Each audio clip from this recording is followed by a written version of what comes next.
Welcome to the Old Time Radio Westerns. I'm your host, Andrew Rhines, and let's get into this episode. This episode is going to be Frontier Town, originally syndicated in 1949, and the title is Sundown Valley. Frontier Town, the saga of the Roaring West.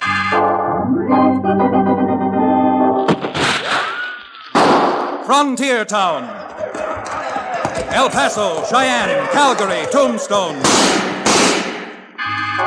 Frontier Town.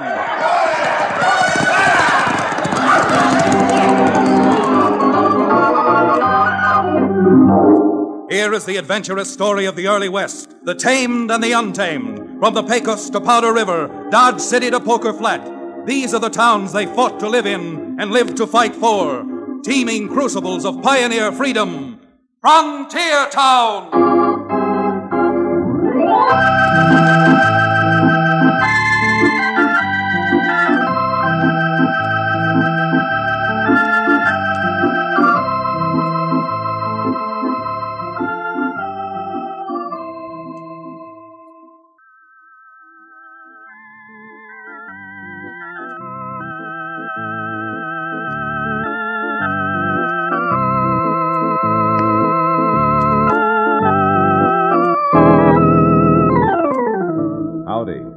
If you happen to like excitement and trouble and heartaches, well, there's nothing like being a frontier town lawyer like me, Chad Remington. Yep, if it isn't one thing, it's the next, and much of the time, it's all three.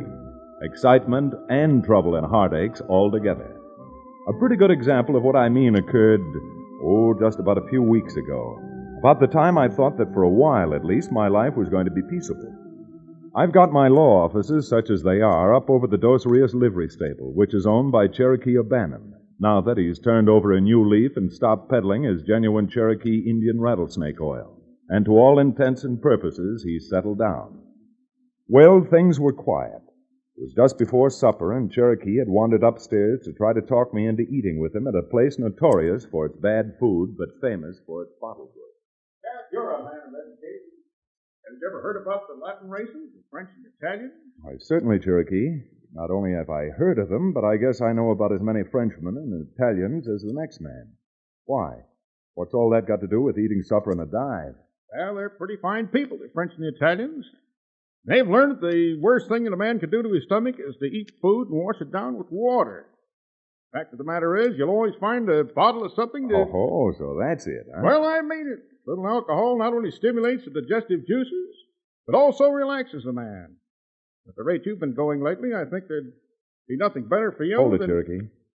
Didn't you say that those two men who just tied off outside were coming up here? Where? Oh, yeah. In fact, they are coming up. Who are they? I've never seen them before. Blamed if I know, but if there's a fee involved, those two gentlemen are just about to engage the services of a lawyer. Go on in. You the lawyer who's got that shingle up outside? Chad Remington? Yes, sir. Well, my name's Kerr Remington, and this is a neighbor of mine, Dick Leach. Howdy. Mr. Kerr, Mr. Leach, shake hands with Cherokee O'Bannon. How do you do, Mr. Bannon? You busy, Remington? Got a few minutes to talk to us? I got all night if that's what it takes. Oh, sit down, gentlemen. Yes, thank you. Now, Leach and I come over from Sundown Valley way. Oh, Sundown Valley, eh? Beautiful country over there. It was until them dad-blamed turnip farmers come in with their government homesteads. Oh, so? Ever since they moved in, taking over half of the water holes and streams, us honest ranchers having a tough time trying to make a living. They've obtained these homesteads with the water rights legally, haven't they? Legally, my neck. We were there first, and that water belongs to us. Our cattle's dying off like flies. What we got to do is get them homesteaders out of there. That's why we come to see you. Why come to see me about a thing like that? What you gentlemen need isn't an attorney. Need a little common sense. Now, wait a minute. I'm afraid Cherokee's right. You see, even though I do practice law, I own a ranch, too. A ranch my father left me, where I was born. Well, what's that got to do with it? I don't know what that has to do with your particular problem, but I'm just mentioning it so that when I say what I'm going to say, you'll realize that I know what I'm talking about. Will you quit beating around the bush? All right. We've got a water shortage over here in Dos Rios, too, just like you have over in Sundown Valley. Except that we've learned enough to know that small folks who come in here aren't to blame. We're the ones at fault, the ranchers themselves. You out of your head or something? Far from it. The whole trouble is that with the way the cattle market's been back east, all of us have been making money hand over fist. As a result, we've overstocked our ranches to the point that there isn't enough grass or water to support that much stock. Oh, I suppose there's something wrong in a man making a little money? Not at all. Unless it's at the expense of someone else, Mr. Kerr. But that isn't answering your original question. As an attorney, and this advice is completely free, I'm forced to warn you that if you try to take the law into your own hands and attempt to get the homesteaders out, you'll be needing an attorney, all right. An attorney to defend you in court. Yeah, if the Undertaker hasn't got you before that, starting a range war. Well, you're a fine lot of help you are. We heard you was a smart lawyer. Well, I'm sorry to have disillusioned you, but my brains don't run in that direction. Yes. Well, don't go sending me no bill for this kind of advice. And if you happen to show up in Sundown Valley, all I can say is you better change your tune. Come on, Leach. This was sure a waste of time. Now, there go the first two-legged polecats I've seen since the circus sideshow. Cherokee, I'll go to supper at that place you've been ranting about if, after we're through, you'll throw saddles on two of your horses and go for a ride. Go for a ride? Yeah, and be sure to take a nightshirt and a toothbrush along, Cherokee. Because we're going over to Sundown Valley before Messrs. Leach and Kerr stir up enough trouble to blanket that whole place in gun smoke.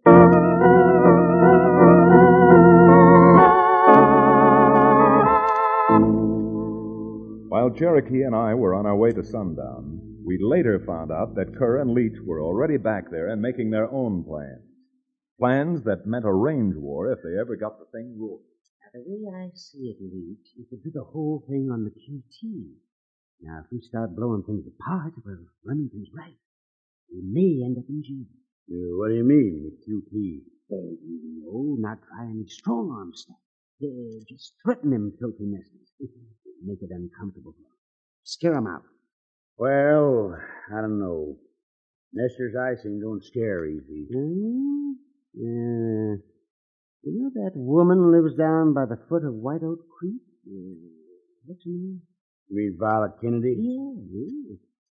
She's got 5 springs on that place they homestead. And since her husband died, there's nobody but the old gal herself. And that kid she's got. Yeah, how you going to run her out of there? I don't know if you ever knew it or not, but before I moved into Sundown, I was born and brought up in the garter snake country, up in the Dakotas. Yeah? Something happened years ago up there that I don't think Violet Kennedy would want anybody to find out. And I think a little visit to her place will persuade Violet that she'd better do her blooming someplace else. Come on.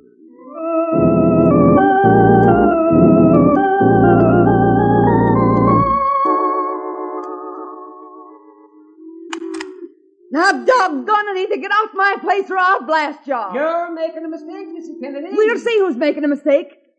Now, are you going to get off of here? Oh, sure, yes, we'll get off, but we're coming back. Coming back in 24 hours. And if you're still here, Mrs. Kennedy, you'll be the first woman a garter snake ever choked to death. Yeah, come on, lady. Them dirty, sniveling, backbiting vultures. Who are those men, Mom? Huh? When did you get home, Terry? I put the cow in the barn and came in through the back door. Who are those men? They were just neighbors of ours, paying a little social visit, son. Gosh, that's strange. The ranchers around here fight shy of our places. We'd had smallpox or something. Terry, I've been thinking for a long time that now with your father dead, maybe you and me'd be better off if we moved out west someplace. Maybe California. Mom. This climate, it's too severe for a boy like you and an old lady like me. Mom, I don't want to go to California. Any place else. I want to stay here. Well, my mind's made up. Since I always have believed in doing things when I've decided on them. Come on, Terry, we're packing up right now.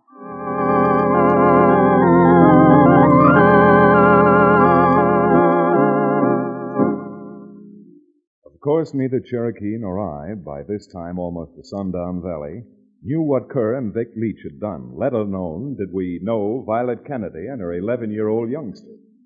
Nor as we jogged along across the trails which lead over the green rolling hills looking down into the valley below, did we suspect that we'd meet the Kennedys as soon as we did, and under such tragic circumstances. Chad, I have no compunction in admitting that this long ride has stirred up a considerable thirst in my parched throat. Indeed it has. Indeed it has. Well, Senor O'Bannon, there's a homesteader's cabin down below, and I can see a well out in the front yard. Well, bad enough having to bathe in that stuff, let alone pour aqueous liquids into one's delicate inside. And if your insides are delicate, then so is a railroad locomotive. And if you're not thirsty enough to drink water... Hello, what's that down there? A wagon loaded with household goods. Here's someone's moving out of Sundown Valley. They must be in an awful hurry to get wherever they're going. Look at that team run. Yes, look at that team run. Cherokee, it's dimes to donuts. Those horses have got the bits in their teeth and they're running away. Running away? Well, then come on. Let's get down there and see if we can't stop them before that wagon turns over. Knock on it, Cherokee. If a wagon that size turns over, there's not going to be much left of anything or anybody. Had our horses been fresh, we might have had a chance of getting there fast, but after the long ride, it seemed hours before we actually started closing the distance between us. We raked those poor horses' flanks, and their hooves pounded on the sun-baked road like war-maddened Indians on their drums. Then, just as we were overtaking the wagon, it neared a sharp turn, and as the panicky team drove into the turn, the wagon suddenly upended. Whoa there, whoa there!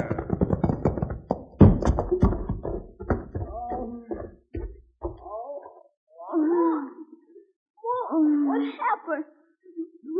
Where you hurt? Excuse me, son. I'll look at your mother. She's hurt? She's hurt bad. She sure is, Chad. Leg's broken, just below the knee. Mom! Now, son, you'd be a lot more help if you got hold of yourself and tried to answer a couple of questions. Yes, sir. The best thing for your mother is to get her into a bed as fast as we can. Did you live any place around here? Not too far. About 6 miles back. Good.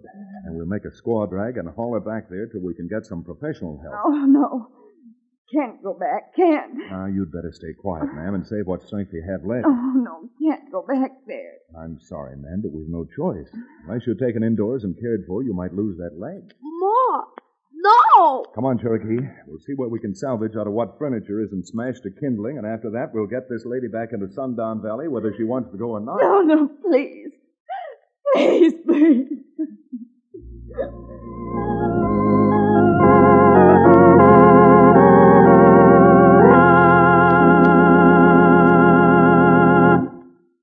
We'll return to the second act of Sundown Valley, our exciting frontier town adventure, in just a few moments.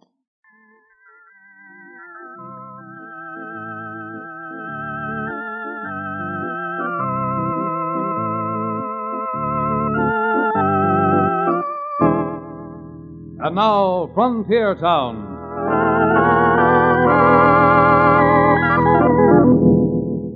As a frontier town lawyer, I've knocked around a bit, but I'd never really seen fear until I looked into Mrs. Kennedy's eyes as we carried her back into the house which had once been her home.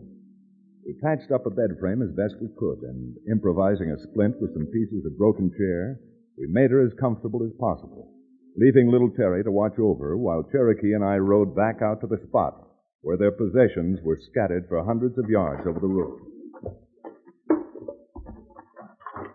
Look here, Chad. Look at this. Humpback trunk. Smashed to smithereens, and clothes and papers scattered every which way. I wonder what anybody'd be saving an old newspaper for. Maybe it's got a picture of her in it. She was married. Yeah, there is a picture of her in it, all right. Yeah, I told you. I guess you never heard of a woman called Violet Stevenson, did you? Violet Stevenson. Violet Stevenson. Name has a familiar ring. Well, years ago, back in the garter snake country of the Dakotas, Violet was quite a belle. By George, I remember it now. Isn't she the one who got into a scrape with the sheriff and perforated him with a little handgun she carried in her pocketbook? So the story goes, Cherokee. Violet Stevenson killed the sheriff, and because he had been a big wheel up there in politics, it stirred up quite a commotion. The woman we picked up here was Violet Stevenson. How did she ever escape hanging? Well, best I can remember, nobody ever knew. The night before she was to be hanged, she disappeared from the jail. And that's the poor woman we picked up. No wonder she looked so frightened. I imagine she spent most of her life since then being frightened. But since this happened almost 20 years ago, I don't know why that fear suddenly was all crystallized today. Yeah, that's right. I wonder why, too. This may be throwing a wide loop, Cherokee. But did you notice that there seemed to be 5 little springs on her place? Yes? And if you remember, springs and water seemed to be the principal concern of those 2 so-called decent citizens who paid us that call yesterday, Kerr and Leach. You don't think they found out and threatened her, do you? Well, it seems to be the only thing that makes sense, doesn't it, Cherokee? Yes, it does. Now I don't know what to do. It's all right helping a poor woman with a broken leg, but helping a fugitive from justice is something else again. Well, if she is Violet Stevenson, and there seems to be little question about it from her resemblance to the picture, I think I'm going to take advantage of an old friendship and find out what can be done. An old friendship? Yes, if he's still alive, the judge over in this part of the country is an old-timer by the name of Amos Peabody. I've known him on and off ever since I was a boy. Since we have to go into Sundown to find a doctor, you and I are paying a call on the judge and finding out a few things, just as soon as we know that Mrs. Kennedy's going to have proper medical attention.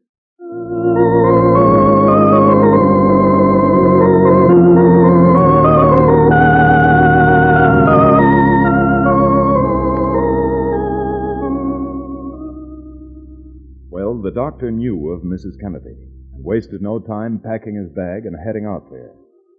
We weren't with him long, but while we were, someone else had gone to the judge's office and paid a call on him. Yep, you guessed it, Kerr and Leach.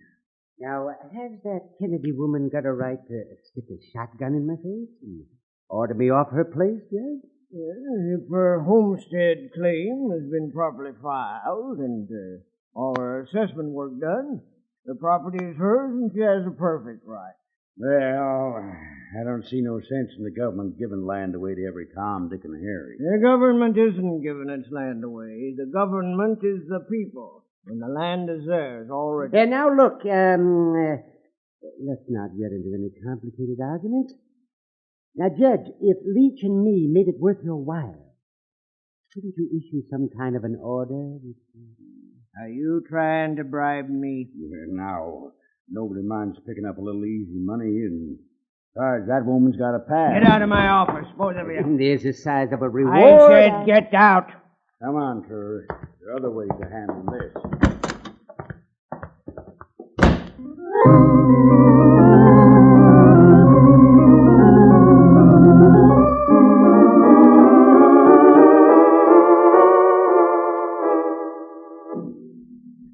I'm sorry to tell you, Mr. Remington, that Judge Peabody died last year.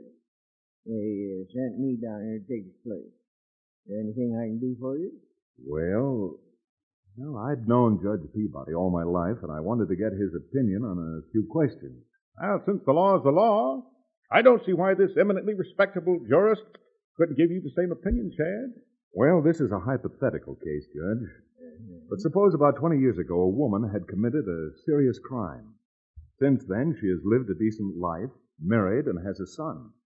Then someone finds out about it. And threatens to expose her? Uh-huh. Yeah. And if she'd moved to a different part of the country from where the crime had been committed, well, what do you think the judge who has the jurisdiction in the place she's now living might do? Well, now, that might depend a good deal on the judge. If the man had slept badly the night before, it might go hard with her. Well, I'm afraid in asking a hypothetical question, I was entitled to no more than a hypothetical answer. But actually, Judge, there is such a woman living here in Sundown, and, well, if I can, I'm anxious to help her. If I knew the woman and what the crime was and where it was committed... All right. The crime, as I heard it, was murder. He shot and killed the sheriff up in the Garter Snake country in the Dakotas. You mean to say that Violet Stevenson is living here in Sundown? Oh, now we are in for it. I haven't said who it is, Judge. But do you know Violet Stevenson? Know her? Well, I was the deputy sheriff who arrested her. And I've been looking for her ever since Well, ever since you got out of jail. I would have to go and open my big mouth. Now, wait a minute. We haven't said this woman was Violet Stevenson. Oh, no? Well, I've been carrying the original warrant that was issued for her arrest. And unless you two want to go to jail for contempt of court, you're taking me out to where she is. And after all these years, my search will be over.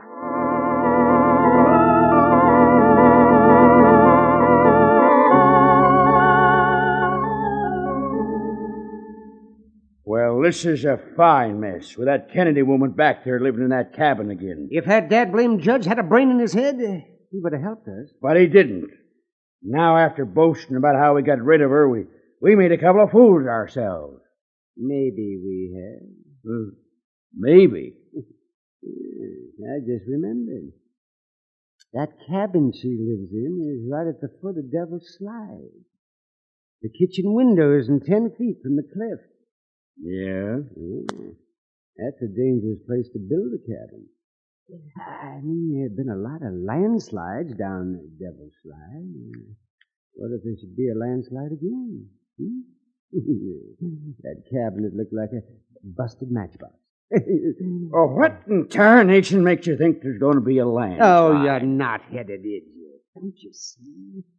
With a little help from us up on top of Devil's Slide, 100,000 tons of dirt and boulders and hit that place just as if we aimed at it with a cannon.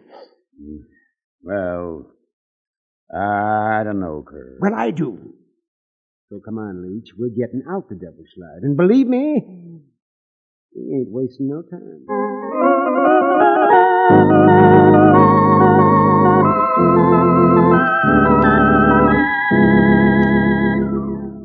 Well, as we rode back toward Kennedy's shabby little cabin, I spent a lot of time feeling sorry for myself for having opened my big mouth. But had I known the facts, I wouldn't have wasted any sympathy on me. But I would have felt sorry for Violet, caught as she was between the judge with his warrant and Leach and Kerr with their landslide. Now, you're just wasting your breath trying to argue with me, Remington. Even a man with half a brain ought to realize that after looking for Violet for almost 20 years, I'm not going to give up now. No, sir, I'm not. Well, I certainly don't see anything to laugh at in this. Well, you will. You will. You know, I've always flattered myself on being a pretty good judge of men, but you certainly fooled me. Well, young man, after 20 years, this is one day when nobody can insult me. Well, if you're going to get any satisfaction out of slapping a warrant on a poor woman with a broken Remington, that noise. What is it? Billy Blue Blazes, Chad. Hear that rumbling? Sounds like a landslide. It is a landslide. Look, you can just see where it's starting up there about 4,000 feet up on the top of that cliff. Chad, the way it's starting, it's going to hit that house. That's Mrs. Kennedy's cabin. That's Violet's cabin? Get up there, you. Of all the cold-blooded... What do you want to do, serve that warrant before she's killed? Yeah, never you mind about me. Just get that horse running. Come on now, get up.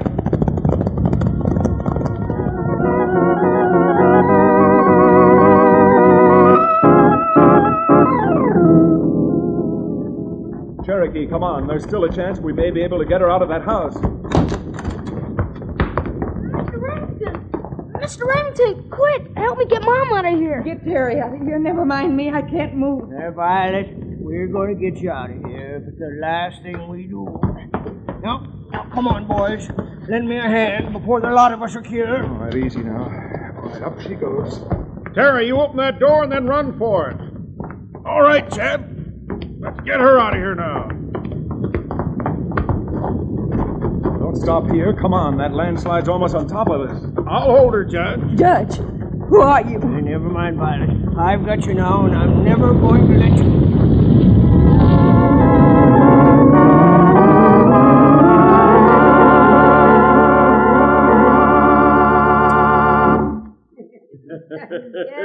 Yes, well, I think that'll be a lesson to the homesteaders around Sundown Valley. Yeah, I wish that landslide hadn't kicked up so much dust. I couldn't see a thing. Oh, yes.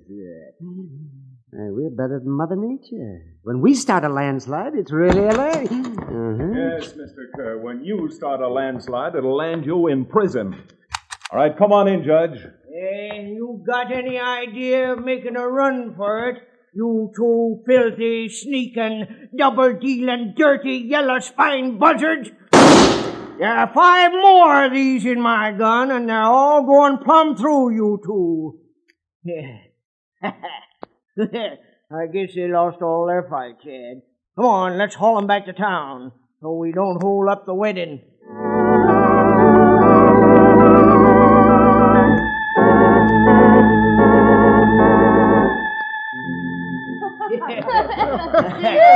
Yes, sir.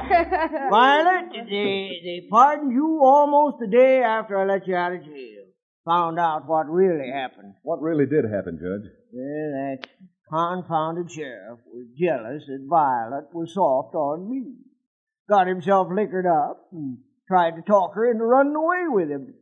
Shot himself with his own gun in the ball. Oh, there you see, Cherokee, what happens to a man if he insists on drinking. I don't know about Mr. O'Banner. It's a good lesson to me, eh, Mom? Yes, Terry. But I'm so happy right now that Jesse's found me again. I think I'll let you have a mouthful of champagne at the wedding. You hear that, Chad? Champagne, the old bubbly. Well, what's that to you? You can't drink the stuff at the wedding. It would ruin everything. My drinking champagne during the wedding? Certainly. You know how it is with champagne. The bubbles get up your nose. Indeed I do. Indeed I do. Well, by the time the bubbles got up your red nose, the wedding champagne would all turn to sparkling burgundy.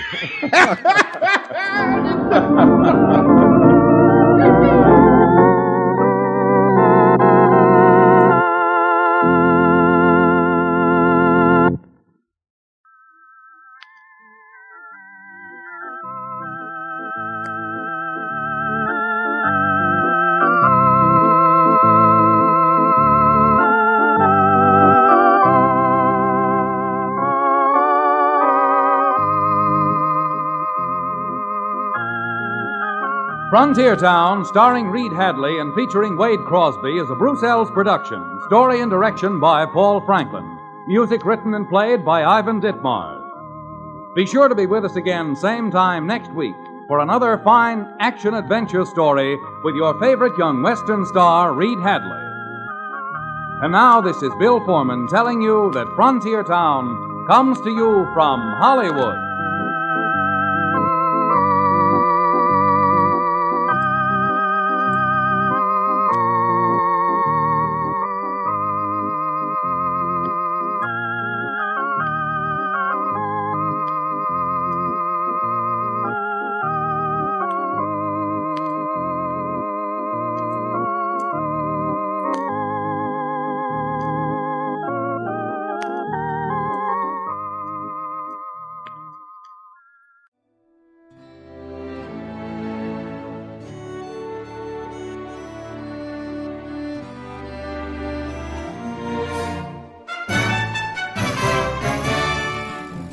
This has been a presentation of OTRWesterns.com, and we hope you enjoyed. Please take some time to like and rate our shows in your favorite podcast application. Follow us on Facebook by going to OTRWesterns.com/Facebook. Subscribe to our YouTube channel by going to OTRWesterns.com/YouTube. And send us an email, podcast@OTRWesterns.com. You can call and leave us a voicemail, 707-986-8739. This episode is copyright under the Attribution Non-Commercial Share-alike copyright. For more information, go to OTRWesterns.com/copyright. Have a great day, and thanks for listening.